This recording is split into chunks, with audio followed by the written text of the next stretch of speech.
اتار کر گیس کے پائپ سے مارتے تھے. اللہ ہدایت دے یار. اب میں سوچتا ہوں تو غصہ بہت آتا ہے, کیا ان کے خلاف ذاتی کارروائی کر سکتا ہوں؟ اپنے قاری صاحب کے خلاف فی الحال تو کارروائی نہ کریں, لیکن یہ تحقیق کریں ابھی بھی اگر وہ یہ کام کر رہے ہیں دوسرے بچوں کے ساتھ تو پھر ان بچوں کے ماں باپ کو بتائیں کہ ان کو سمجھائیں. نہیں سمجھاتے ایف آئی آر کٹائیں, ویڈیو بنا کے تھانے میں جا کے ایف آئی آر کٹائیں. اسلام میں بڑوں سے زیادہ حقوق کس کے ہیں؟ بچوں کے.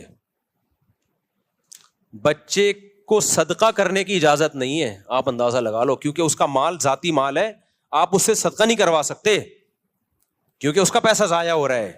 شریعت کہہ دی ہے بالغ ہوگا, عقل ہوگی پھر مانیں گے, ابھی اسی کے لیے رکھے جائیں یہ پیسے. تو مارنے کی کہاں سے اجازت ہو گئی میرے بھائی؟ اور درندوں کی طرح بعض قاری لوگ کوٹتے ہیں.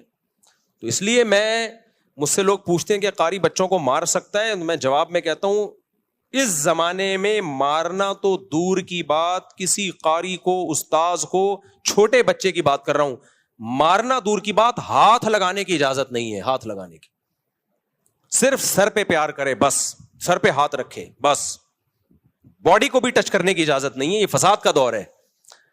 تو کسی بھی مسجد میں, مدرسے میں, اسکول میں کہیں بھی ایسا ہو رہا ہے کہ قاری صاحب بچے کو تھپڑ مار رہا ہے, ماں باپ بولے بھائی آپ کو ہم نے پرمیشن نہیں دی ہاتھ لگانے کی. اس زمانے میں ٹھیک ہے وہ اب فتویٰ لائیں گے, جائز ہے نا, میں ان فتووں میں نہیں پڑھ رہا, میں بات کر رہا ہوں کس کی؟ اس زمانے کی. قطعاً اجازت نہیں ہے کیونکہ اس کی کوئی لمٹ نہیں ہے. آپ نے ایک تھپڑ کی اجازت دے دی, وہ 2 4 10 کوٹتا ہے, وہ اپنی ٹھڑک نکال, ہاتھ پاؤں ٹوٹتے ہوئے دیکھے میں نے قاریوں کے ہاتھوں بچوں کے. ایک بچے سے میں ملا, سنتا ہی نہیں ہے, بڑا ہو گیا اب تو, شادی ہو گئی, اس کے بچے ہو گئے, سنتا ہی نہیں ہے. میں نے کہا کیا ہوا ہے, تم سماعت کیوں کمزور ہے؟ کہہ رہے ہیں قاری نے ایک تھپڑ مارا تھا اتنی زور سے کانوں کی سماعت چلی گئی. تو اس لیے سارے قاری ایسے نہیں ہوتے, ہم نے بھی قاریوں سے پڑھا ہے, اللہ کا شکر ہے کبھی نہیں تھپڑ مارا. میں نے جس مدرسے میں پڑھا ہے کبھی نہیں مار پڑی, صرف ایک دفعہ پڑی تھی. مجھے 8 سال میں ایک تھپڑ پڑا تھا, وہ تو اتنا تو حق بنتا ہے, وہ تو 2 4 پڑھتے تو ہمیں تو خوشی ہوتی تھی ہمارے استاذ مارے, کیونکہ ہمارے استاذ اتنے نرم دل ہمیں ملے, اتنے پیارے پیارے سویٹ سے استاذ تھے کہ وہ تو ہمیں مارتے تو ہمیں خوشی ہوتی یار, کبھی اس سے تو فائدہ بھی تو ہوتا ہے نا. لیکن ایسے استاذ مارکیٹ میں بھی تو شارٹ چل رہے ہیں. تو مجھے ایک تھپڑ پڑا ہے, طالب علم مدرسے کی بات کر رہا ہوں, وہ استاذ بھی پٹھان. ہر سال میں نے اسے ان پٹھان ٹیچر جو بڑے سخت تھے, پورے دور حدیث تک انہوں نے ایک تھپڑ مارا, وہ بھی گردن پہ. وہ بھی کیسے مارا؟ دور حدیث کا پرچہ, دور حدیث نہیں, اس سے پہلے جو موقوف علیہ ہوتا ہے, میں ایسے تیاری کر رہا ہوں, رات کو حاشیے دیکھ رہا ہوں, صبح پیپر ہے, ایک دم ایک غیبی آواز آئی نا, تو مجھے لگا کہ پہلے میں سمجھا کوئی فرشتوں کی آواز ہے کہیں سے, پھر مجھے لگا کہ کچھ محسوس سا ہوا یہاں پہ, کیونکہ تکلیف بعد میں ہوتی ہے, سنتا پہلے. اس تکلیف کی اسپیڈ سے آواز کی اسپیڈ تیز ہے.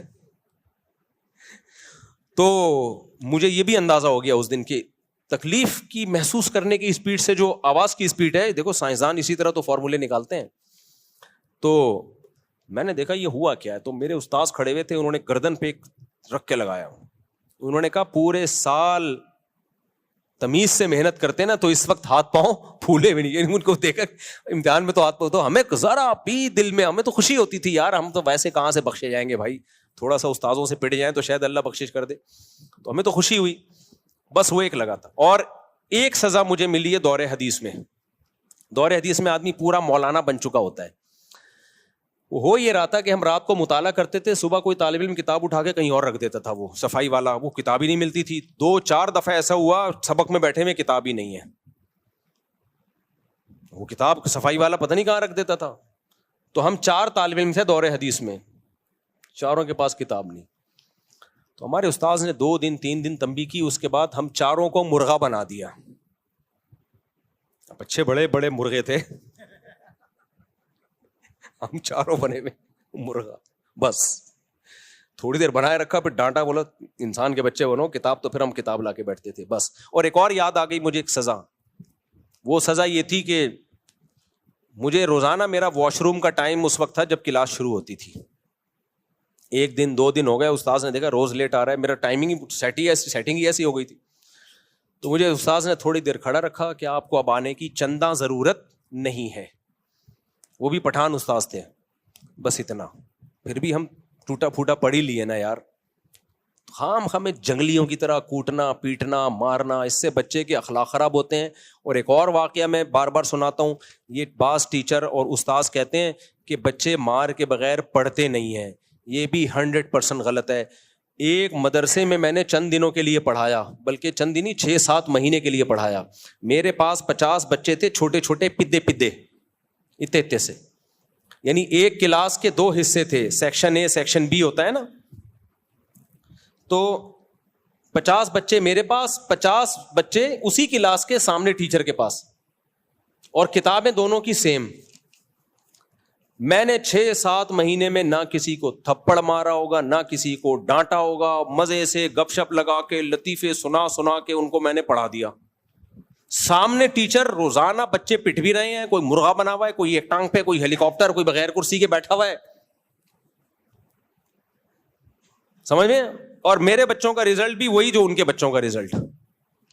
میں نے کہا الگ الگ مدرسہ بھی ہوتا نا، میں کہتا اس مدرسے کے بچے نالائق ہیں، یا الگ الگ کلاسیں ہوتی، یا الگ الگ کتابیں ہوتی، تو کوئی کہہ سکتا تھا بھائی وہ کتاب ایسی ہے جو مار کے بغیر نہیں پڑھائی جا سکتی، اور یہ کتاب ایسی ہے جو مار کے بغیر پڑھائی جا سکتی.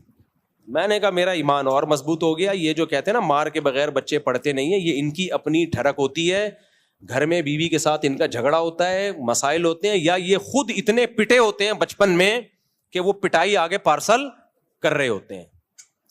تو ہم نے تو پڑھایا ہے بھائی، ایسے بچے تو ایسے چٹکلے سناتا تو ہنستے تھے، پھر پڑھانا شروع کرتے. بچوں کو بچوں کے اسٹائل میں پڑھانا پڑتا ہے. میں ترنم سے پڑھاتا تھا بچوں کو، ترنم سے ایسی سر لگا کے لے لگا کے، بچے بھی وہی لے میں یاد کرتے تھے. تو آپ کے اپنی بد اخلاقی ہوتی ہے، آپ کی اپنی ٹھڑک ہوتی ہے، آپ سمجھتے ہو